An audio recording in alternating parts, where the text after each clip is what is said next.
ಹಳೆಯ ಚಿನ್ನದ ಒಡವೆನ ಅಧಿಕ ಬೆಲೆಗೆ ಮಾರಬೇಕೆ ಅಂದ್ರೆ ಆಟಿಕಾಗೆ ಕಾಲ್ ಮಾಡಿ 8880 ಅಟ್ಟಿಕಾ ಗೋಲ್ಡ್ ಕಂಪನಿ. ನೀವು ಅವಲ್ಲಿ ಹೇಳ್ದಂಗೆ ಊಟದಲ್ಲೂ ಅಷ್ಟೇ ವಿಪರೀತ ಆದರೆ ಅಮೃತನೂ ವಿಷ ಆಗುತ್ತೆ ಅಂತಾರಲ್ಲ, ಪ್ರತಿಯೊಂದಕ್ಕೂ ಒಂದು ರೀತಿ ನೀತಿ ಇರುತ್ತೆ, ಅದನ್ನು ಫಾಲೋ ಮಾಡಬೇಕು. ಎಕ್ಸಸೈಸ್ ಮಾಡಿ, ಬಟ್ ಕರೆಕ್ಟಾಗಿ ಮಾಡಿ ಅಂತ. ನೈನಾ ಮೇಡಮ್, ಈಗ ಹಾರ್ಟ್ ಅಟ್ಯಾಕ್ ಅನ್ನೋದು ಈ ಏಜ್ ಲಿಮಿಟೇ ಇಲ್ಲ. ನಾವು 40 ವರ್ಷ ಅಂತಿದ್ದೀವಿ, 40 ವರ್ಷ ಅಲ್ಲ. ಮೊನ್ನೆ ನಮ್ಮ ಮೀಡಿಯಾ ಫ್ರೆಂಡ್ ಒಬ್ರು 37 ವರ್ಷಕ್ಕೆ ಮಲಗಿದಲ್ಲೇ 4 ಅವರಿಂದ ನಾವು ಮಾತಾಡಿದ್ದೀವಿ ಅವ್ರ ಹತ್ರ ಅಂತ ಸುಮಾರು ಜನ ಪೋಸ್ಟ್ ಹಾಕೊಡಿದ್ದು ನೋಡಿದೆ. 4 ಅವರ್ ಆದ್ಮೇಲೆ ಅವ್ರು ಇಲ್ಲ ಅಂದರೆ ಅವರು ಕೂತಲೇ ಬಿದ್ದೋಗಿ ಹೃದಯಾಘಾತ ಆಗಿ ಸತ್ತೋಗ್ಬಿಟ್ರು ಅಂತ ನಾವು ಕೇಳಿದ್ವಿ. ಬಹಳ ಆತಂಕ ಅನಿಸ್ಬಿಡ್ತು ನಮಗೆ. ತುಂಬ ಫಿಟ್ ಆ್ಯಂಡ್ ಫೈನ್ ಆಗಿದ್ರು, ಲವಲವಿಕೆಯಿಂದ ಇದ್ರು ಅಂತ. ಅಂದರೆ ಏಜ್ ಲಿಮಿಟನ್ನು ಮೀರ್ತಾ ಇದೆ ಅಂತ ಹೃದಯ ಸ್ತಂಭನ ಅನ್ನೋದು. ಚಿಕ್ಕ ವಯಸ್ಸಿನವರಲ್ಲೂ ನೋಡ್ತೀವಿ, 25 ವರ್ಷ ಸ್ಕೂಲ್ಗೆ ಹೋಗೋ ಮಕ್ಕಳು ಪಾಪ ಸ್ಕೂಲಲ್ಲಿ ಕ್ಲಾಸ್ ರೂಮಲ್ಲೇ ಬಿದ್ದೋಗಿ ಸತ್ತೋಗ್ಬಿಟ್ರು ಅಂತಲೂ ಕೇಳಿದೀವಿ ನಾವು. ಅಂದರೆ ಏಜ್ ಲಿಮಿಟ್ ಇಲ್ಲ ಅಂತ ಅನಿಸ್ತಾ ಇದೆ ಇದಕ್ಕೆ.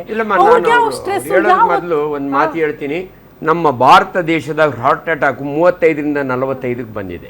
This is the commonest age ಈಗ ನಾವು ನೋಡ್ತಿರೋದು. ನಾನು MBBS ಹೋದಾಗ ನಾನು ಹೇಳ್ದಂಗೆ 65-70. ಇವತ್ತಿನ ಸ್ಟ್ಯಾಟಿಸ್ಟಿಕ್ಸ್ ಪ್ರಕಾರ ಭಾರತೀಯರು, ಅದರೊಳಗೆ ಏಷಿಯನ್ಸು, ಹಾರ್ಟ್ ಅಟ್ಯಾಕ್ ಏಜ್ ಕಡಿಮೆ ಆಗೋಗಿದೆ.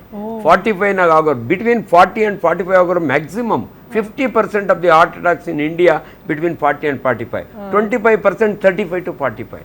ಹಂಗಾಗಿ ದಯವಿಟ್ಟು ಎಲ್ಲೋ ಒಂದು ಕಡೆ ಗಮನದಲ್ಲಿ ಇಟ್ಕೊಳ್ಳಿ. ಇಂಡಿಯನ್ಸ್ಗೆ ಹಾರ್ಟ್ ಅಟ್ಯಾಕು ಬೇಗ ಬರ್ತಾ ಇದೆ. ಅದಕ್ಕೆ ಕಾರಣ ನಾವು ಇಷ್ಟೊತ್ತು ಡಿಸ್ಕಸ್ ಮಾಡಿದ್ವಿ, ನಿಮ್ಮ ಆಹಾರ ಸ್ಟೈಲಿ, ನಿಮ್ಮ lack of exercise, sedentary. Doctor Manjunath ಯಾವಾಗಲೂ ಹೇಳೋರು, ಸಿಗರೇಟ್ ಸೇದೋದು ಎಷ್ಟು ಡೇಂಜರಸ್ಸೋ ಕೂತ್ ಕೆಲಸ ಮಾಡೋದು ಅಷ್ಟೇ dangerous. Sedentary work is as dangerous as smokers life ಅಂತ. ಸೊ ಉಳಿದಿದ್ದು ಮೇಡಮ್ ಈಗ ಒಂದು ಎಕ್ಸಾಂಪಲ್ ತೊಗೊಂಡ್ರೆ, ಈಗ ನಾವು ಬೈಕ್ ಎಕ್ಸಾಂಪಲ್ ತೊಗೊಂಡ್ರೆ, ನಾವು ಆಕ್ಸಿಲರೇಟ್ರನ್ನ ಮೀಡಿಯಮ್ ಆಗಿ ಮಾಡಿದ್ರೆ ಅಂದರೆ ಸ್ಮೂತಾಗಿ ನಾವು ಓಡಿಸ್ಬೋದು. ಅದೇ ಆಕ್ಸಿಲರೇಟ್ನ ಕಂಟಿನ್ಯೂಸ್ ಆಗಿ ಹಿಡಿದ್ರೆ 3-4 ಗಂಟೆ ಏನಾಗುತ್ತೆ, ಇಂಜಿನ್ ಹಾಳಾಗುತ್ತೆ. ಅದೇ ಥರ ನಮ್ಮ ಬಾಡಿನೂ ಕೂಡ. ಈಗ ನಮ್ಮ ಬಾಡಿಯಲ್ಲಿ ಆ ಅಲಾರಾಮ್ ಸಿಸ್ಟಮ್ ಏನಿದೆ, ಏನಾದರೂ ಈಗ ನಮಗೆ ಗಾಯ ಆಯಿತು ಅಂದರೆ ಸಡನ್ ಆಗಿ ನಮಗೆ ಊತ ಬರುತ್ತೆ, ಅಂದರೆ ಇನ್ಫ್ಲಮೇಷನ್ ಆಗುತ್ತೆ, ಅಂದರೆ ಸ್ವಲ್ಪ ಊದ್ಕೊಳ್ಳೋದು ಅಥವಾ ರೆಡ್ಡಿಶ್ ಆಗೋದು, that is called inflammation. So ನಮ್ಮ ಬಾಡಿ ಕಾನ್ಸ್ಟೆಂಟಾಗಿ ಸ್ಟ್ರೆಸ್ಸಲ್ಲಿದ್ದರೆ, ಕಾನ್ಸ್ಟೆಂಟಾಗಿ ಏನು ಫೈಟ್ ಆ್ಯಂಡ್ ಫ್ಲೈಟ್ ಮೋಡಲ್ಲೇ ಇದ್ದಾಗ ನಮ್ಮ ಬಾಡಿಯಲ್ಲಿ ಇನ್ಫ್ಲಮೇಷನ್ ಜಾಸ್ತಿ ಆಗುತ್ತೆ. ಸೊ ಈ ಇನ್ಫ್ಲಮೇಷನ್ ಜಾಸ್ತಿ ಆದಾಗ ಏನಾಗುತ್ತೆ, ನಮ್ಮ ಬ್ಲಡ್ ವೆಸಲ್ಸ್ ಎಲ್ಲ ಸಣ್ಣದಾಗಿ ಡ್ಯಾಮೇಜ್ ಆಗ್ತಾ ಇರುತ್ತೆ. ಆ ಡ್ಯಾಮೇಜಸ್ಸು ಈಗ ಮ್ಯಾಮ್ ಹೇಳ್ದಂಗೆ ಫ್ಯಾಟ್ ಪಾರ್ಟಿಕಲ್ಸು, ಲಿಕ್ವಿಡ್ ಇದ್ರ ಪಾರ್ಟಿಕಲ್ಸ್ ಎಲ್ಲ ಅಲ್ಲಿ ಹೋಗಿ ಸ್ಟೋರ್ ಆಗುತ್ತೆ. ಬ್ಲಡ್ ಪ್ರೆಷರ್ ಜಾಸ್ತಿ ಆಗೋ ಚಾನ್ಸಸ್ ಇದೆ, ಕ್ಲಾಟ್ ಆಗೋ ಚಾನ್ಸಸ್ ಇದೆ. So heart problems, heart risk ಜಾಸ್ತಿ ಆಗುತ್ತೆ. ಮತ್ತೆ ನಿದ್ದೆ ಕಡಿಮೆ ಮಾಡ್ತಾರೆ. ಸೊ ಓವರ್ ಆಲ್ ನಾವು ನೋಡಿದಾಗ ನಮ್ಮ ಮೈಂಡ್ ಸೆಟ್ಟು ಓಡ್ತಾನೆ ಇರೋದು ಅಲಾರಾಮ್ ಸಿಸ್ಟಮಲ್ಲಿ ಇಡೋದು. ಅಂದರೆ ಇವಾಗ ಎಲ್ಲರೂ ಚಿಕ್ಕ ವಯಸ್ಸಿಂದ ಮಕ್ಕಳಿಂದ ಹಿಡಿದು ವಯಸ್ಸಾಗಿರೋರ ತನಕ ಯಾರನ್ನೇ ಕೇಳಿ ನೀವು, ಯಾವಾಗಲೂ ಫೈಟ್ ಆ್ಯಂಡ್ ಫ್ಲೈಟ್ ಮೋಡಲ್ಲೇ ಇರ್ತಾರೆ. ಒಂದು ಫೈಟ್ ಮೋಡು, ಇನ್ನೊಂದು ಫ್ಲೈಟ್ ಮೋಡು. ಸೊ ಯಾರಿಗೂ ನಾವು ರೆಸ್ಟ್ ತಗೋಬೇಕು, ನಮ್ಮ ಮನಸ್ಥಿತಿನ ಪೀಸ್ ಆಗಿ ಇಟ್ಕೋಬೇಕು, ಕಾಮ್ ಆಗಿ ಇಟ್ಕೋಬೇಕು, ಈ ಕಾನ್ಸೆಪ್ಟೇ ಇಲ್ಲ. ಈ ಕಾನ್ಸೆಪ್ಟ್ನ ಹೇಳ್ಕೊಡೋರು ಯಾರು ಇಲ್ಲ, ಅವ್ರು ತಿಳ್ಕೊಳ್ಳೋಕ್ಕೂ ಅಗತ್ಯ ಇಲ್ಲ ಅವ್ರಿಗೆ. ಯಾಕಂದರೆ ಅದು ಬೇಡ. ಯಾಕಂದರೆ ಮೊಬೈಲ್ ಅಂತೂ ಬಂದಮೇಲೆ, ಸೋಷಿಯಲ್ ಮೀಡಿಯಾ ಜಾಸ್ತಿ ಆದಮೇಲೆ ಟೈಮ್ ಸಿಕ್ಕಾಗೆಲ್ಲ ಸ್ಕ್ರಾಲಿಂಗು. ಸೊ ಸ್ಕ್ರಾಲಿಂಗ್ ಜೊತೆಗೆ ಮೈಂಡು ಸ್ಕ್ರಾಲ್ ಆಗ್ತಾ ಇರುತ್ತೆ. Inflammation is very biggest problem ಅಂತ ನಾನು ಹೇಳೋಕ್ಕೆ ಇಷ್ಟಪಡ್ತೀನಿ ಮ್ಯಾಮ್. ಅದರಿಂದನೇ ಮೋಸ್ಟ್ ಪ್ರಾಬ್ಲಮ್ಸ್ಗಳು ಬರ್ತಾ ಇದೆ ಜನಕ್ಕೆ. ಸೊ ಹಾಗಾಗಿ ಹಾರ್ಟ್ ರಿಸ್ಕ್ ನೀವು ಹೇಳ್ದಂಗೆ ಚಿಕ್ಕ ವಯಸ್ಸಲ್ಲೂ ಬರುತ್ತೆ, ದೊಡ್ಡವರಾಗೂ ಬರುತ್ತೆ, ಎಲ್ಲರಿಗೂ ಬರುತ್ತೆ ಅಂತ ಹೇಳ್ಬೋದು. ಪರಿಣಿತ ಅವರೇ, ಅದೇನೇ ನಾನೀಗ ನಮ್ಮ ಜೀವನ ಶೈಲಿ ಓಕೆ ಫಾಸ್ಟಾಗಿ ನಾವು ಹೋಗ್ತಾ ಇದ್ದೀವಿ, ದುಡ್ಡಿನಿಂದ ಬೆನ್ನು ಬಿದ್ದುಬಿಟ್ಟಿದ್ದೀವಿ, ಹಾಗಾಗಿ ನಾವು ಮನೇಲಿ ಮಾಡೋಕ್ಕೆ ಪೇಷನ್ಸ್ ಇಲ್ಲ ಅಂತ. ಪಾಪ ಹುಟ್ಟಿರೋ ಮಕ್ಳಿಗೂ ಕೂಡ ನಾವೀಗ ಚಿಕ್ಕ ಮಕ್ಕಳಿಗೆಲ್ಲ ಜಂಕ್ ಫುಡ್ ರೂಢಿ ಮಾಡಿಬಿಟ್ಟಿದ್ದೀವಿ. ಅಂದರೆ ಈ ಮಕ್ಕಳು ಮನೆ ಊಟ ಇಷ್ಟಪಡಲ್ಲ, ಜಂಕ್ ಫುಡ್ ಕೊಡಿಸಿದ್ರೆ ಮಾತ್ರ ಊಟ ಮಾಡ್ತೀನಿ ಅನ್ನೋ ಪರಿಸ್ಥಿತಿಗೆ ತಲುಪಿಟ್ಟಿದ್ವಿ. ಇದು ಸ್ಲೋ ಪಾಯ್ಸನ್ ಅಂತ. 100% ಮ್ಯಾಮ್, ಅದು ಸ್ಲೋ ಪಾಯ್ಸನ್ನೇ ಹೌದು. ಬಟ್ ನಾನು ನನ್ನ ಪ್ರಾಕ್ಟೀಸಲ್ಲಿ ನೋಡ್ತಾ ಇರೋದು, ಇವಾಗ ರೀಸೆಂಟಾಗಿ ಯಾರು ಮದರ್ಸ್ ಆಗ್ತಾ ಇದ್ದಾರೆ ಅವ್ರು ಇದನ್ನೆಲ್ಲ ನೋಡಿಕೊಂಡು ತುಪ್ಪ ಜಾಸ್ತಿ ಬಳಕೆ ಮಾಡಬಾರ್ದು, ಅಥವಾ ಈ ಥರ ಜಂಕ್ಸ್ ಕೊಡಬಾರ್ದು, ಅಥವಾ ಮೊಬೈಲ್ಸ್ಗೆ ಜಾಸ್ತಿ ನಾವು ಅಡಿಕ್ಟ್ ಮಾಡಬಾರ್ದು ಅಂತ ಆ ಥರ ಕ್ಯಾರಿ ಫಾರ್ವರ್ಡ್ ಮಾಡ್ತಾ ಇದ್ದಾರೆ. ಮೋಸ್ಟ್ಲಿ ನಾನು ಸ್ವಲ್ಪ ದಿನದಲ್ಲಿ ಇದು ಕೂಡ ಎಷ್ಟು ಈಚೆ ಕಡೆ ಬರುತ್ತೆ ಅಷ್ಟು ನೋಡ್ಕೋತಾರೆ ಅಂತ ಅನಿಸುತ್ತೆ. ಬಟ್ ಇದರಲ್ಲಿ ಒಂದು ಹೇಳ್ತೀನಿ, ಯೂತ್ ಅಂತ ಬಂದಾಗ one more thing that I have observe, ತುಂಬ ಜಾಸ್ತಿ ಜಿಮ್ಗೆ ಯಾಕೆ ಹೋಗ್ತಾರೆ, ಅಷ್ಟು ವಿಗರಸ್ ಎಕ್ಸಸೈಸ್ ಎಲ್ಲ ಯಾಕೆ ಮಾಡ್ತಾರೆ ಅಂದರೆ ಬಾಡಿ ಶೇಮಿಂಗ್. ಸೊ PCOS ಈಗ PMOS ಆಗಿ ಕನ್ವರ್ಟ್ ಆಗಿದೆ.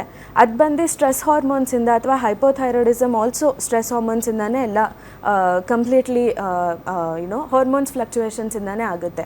ಈ ಟೈಮಲ್ಲಿ ಒಬ್ವಿಯಸ್ಲಿ ಅವ್ರದ್ದು ಮೆಂಟಲ್ ಹೆಲ್ತ್ ಕೂಡ ಸ್ವಲ್ಪ ಸರಿಗಿರಲ್ಲ. ಬಿಕಾಸ್ ಯಾವಾಗ ಅವರು ಪುಟ್ ಆನ್ ಆಗ್ತಾರೆ, ವೇಟ್ ಪುಟ್ ಆನ್ ಆಗ್ತಾರೆ, ಅದು ಅವ್ರಿಗೆ ಗೊತ್ತಿರುತ್ತೆ. ಬಟ್ ಈ ಬಾಡಿ ಶೇಮಿಂಗಿಂದ ಅವ್ರದ್ದು ಮೆಂಟಲ್ ಸ್ಟ್ರೆಸ್ ಕೂಡ ಇನ್ನೂ ಜಾಸ್ತಿ ಆಗುತ್ತೆ. ಊಟ ರೀತಿ ಎಲ್ಲ ತುಂಬ ಫ್ಯಾಡ್ ಡಯಟ್ಸ್ ಅಂತ ಹೇಳ್ತೀವಿ, ಅಂದರೆ ಬರೀ ವಾಟರ್ ಡಯಟ್ ಮಾಡ್ತಾರೆ, ಬರೀ ಫ್ರೂಟ್ಸ್ ಡಯಟ್ ಮಾಡ್ತಾರೆ, ದಿನವಿಡೀ ಬರೀ ಫ್ರೂಟ್ ಜ್ಯೂಸಸ್ ಮಾತ್ರ ಕುಡಿತಾರೆ, ಬೇರೆ ಏನೂ ತಿನ್ನೋದಿಲ್ಲ. ಇಲ್ಲ ಫ್ಯಾಟ್ ಸರ್ ಹೇಳ್ದಂಗೆ ಬರೀ ಆಯಿಲೇ ತೊಗೊಳ್ಳೋದು, ಆ ಥರ ಕೀಟೋ ಡಯಟ್ ಆ ಥರ ಎಲ್ಲ ಫಾಲೋ ಮಾಡ್ತಾರೆ, ಅಂದರೆ ಬೇಗ ವೆಯ್ಟ್ ಲಾಸ್ ಆಗಬೇಕಂತ.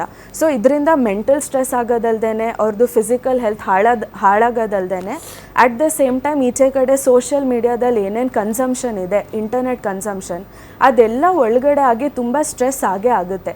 ಸೊ ನನ್ನ ಪ್ರಕಾರ ಎಷ್ಟಾಗುತ್ತೆ ಅಷ್ಟು ಮನೇಲಿರೋರಾಗಲಿ ಅಥವಾ ಈಚೆ ಕಡೆಯವರಾಗಲಿ ಬಾಡಿ ಶೇಮ್ ಮಾಡೋದು, ಮೆಂಟಲ್ ಸ್ಟ್ರೆಸ್ಗೆ ಪುಷ್ ಮಾಡೋದು, ಅಥವಾ ಆ ಥರ ಆಗ್ತಾಯಿದೆ ಅಂತ ಹೇಳಿದ್ರೆ ನನ್ನ ಪ್ರಕಾರ ಎಲ್ಲ ಥೆರಪಿಗೆ ಹೋಗಿ ಸರಿ ಮಾಡ್ಕೊಳ್ಳಿ. ಜೊತೆಗೆ lifestyle and also sir ಹೇಳ್ದಂಗೆ very minimal exercise also is okay. But ನೀವು ಹೋಗ್ಬಿಟ್ಟು 50 kgs ಎತ್ತಿದ್ರೆ, ಈಗ ನಾವು ಇನ್ಸ್ಟಾಗ್ರಾಮ್ ಓಪನ್ ಮಾಡಿದ್ರೆ 50 kg 70 kgs ಎತ್ತಿದ್ರೆ ಅದೊಂಥರ ಅಚೀವ್ಮೆಂಟ್ ಎಲ್ಲರಿಗೂ. ಅದರಿಂದನೂ ಕೂಡ ತುಂಬ ಇಶ್ಯೂಸ್ ಆಗ್ತಾ ಇದೆ. ಸೊ ಇದೆಲ್ಲ ಸ್ಟಾಪ್ ಮಾಡಿ ಮನೇಲಿ ಏನು ಊಟ ಕೊಡ್ತಾರೆ ಅಥವಾ ಫುಲ್ ಓವರ್ ಆಲ್ ಚೆಕಪ್ ಮಾಡಿಸ್ಕೊಂಡು ಅದ್ರ ಪ್ರಕಾರ ನಿಮ್ಮ ಡಯಟ್ನ ಕಸ್ಟಮೈಸೇಷನ್ ಮಾಡಿಸ್ಕೊಂಡು ಮಾಡಿದ್ರೇ ಬೆಟರ್ ಅಂತ ಅನಿಸುತ್ತೆ. ಓಕೆ ಡಾಕ್ಟರ್, ಏನಾದ್ರು ಇನ್ಕ್ಲೂಡ್ ಮಾಡೋದಿದೆಯಾ ಅದರಲ್ಲಿ? ಯಂಗ್ ಚಿಲ್ಡ್ರನ್ಗೆ ಅಮ್ಮದಿರು ಊಟ ಮಾಡಿಸ್ತಾರಲ್ಲಮ್ಮ, ಮೊದಲಿಗೆಲ್ಲ ನಾವು ಚಂದ್ರನ್ ತೋರಿಸಿ ಸೂರ್ಯನ ತೋರಿಸಿ ಈಗ ಮೊಬೈಲ್ ಕೊಟ್ಬಿಡ್ತಾರೆ ಮಕ್ಕಳಿಗೆ. ಆ್ಯಂಡ್ ತನ್ನ ತಾಯಿಯಂದಿರೋ ದಯವಿಟ್ಟು ಒಂದು ತಿಳ್ಕೊಳ್ಳಿ, ಡಿಮ್ಯಾಂಡ್ ಫೀಡಿಂಗ್ ಅಂದರೆ ನಿಮ್ಮ ಡಿಮ್ಯಾಂಡಿಗೆ ಮಗ ತಿನ್ನೋದಲ್ಲ, ಮಗು ಡಿಮ್ಯಾಂಡ್ ಮಾಡಿದಾಗ ನೀವು ಕೊಡಿ. ಇದು ಭಾಳ ಜನ ಅರ್ಥನೇ, ನಮ್ಮ ಮಗ ತಿನ್ನೋದೇ ಇಲ್ಲ ಡಾಕ್ಟ್ರೇ, ನಮ್ಮ ಮಗ ತಿನ್ನೋದೇ ಇಲ್ಲ, ಫೋರ್ಸ್ ಮಾಡಿ ತಿನ್ನಿಸ್ತಾರೆ. ಮಕ್ಕಳಿಗೆ ಸೆಟೈಟಿ ಸೆಂಟರ್ ಅಂತ ಇರುತ್ತೆ, 3 ಚಾಕ್ಲೇಟ್ ತಿನ್ಬಿಟ್ರೆ ಮಗುವಿಗೆ ಸೆಟೈಟಿ ಆಗಿಬಿಡುತ್ತೆ, ತಿನ್ನೋದೇ ಇಲ್ಲ ಅದು. ಅದಕ್ಕೆ ತಂದೆ ತಾಯಿಗಳು ಇದನ್ನು ಗಮನದಲ್ಲಿ ಇಟ್ಕೊಳ್ಳಿ, ಬಲವಂತ ಮಾಡಿ ಮಕ್ಕಳಿಗೆ ಊಟ ತಿನ್ನಿಸೋದು, ಮೊಬೈಲ್ ಕೊಟ್ಟು ತಿನ್ನಿಸೋದು, ಇದನ್ನೆಲ್ಲ ದಯವಿಟ್ಟು ಅವಾಯ್ಡ್ ಮಾಡಿ.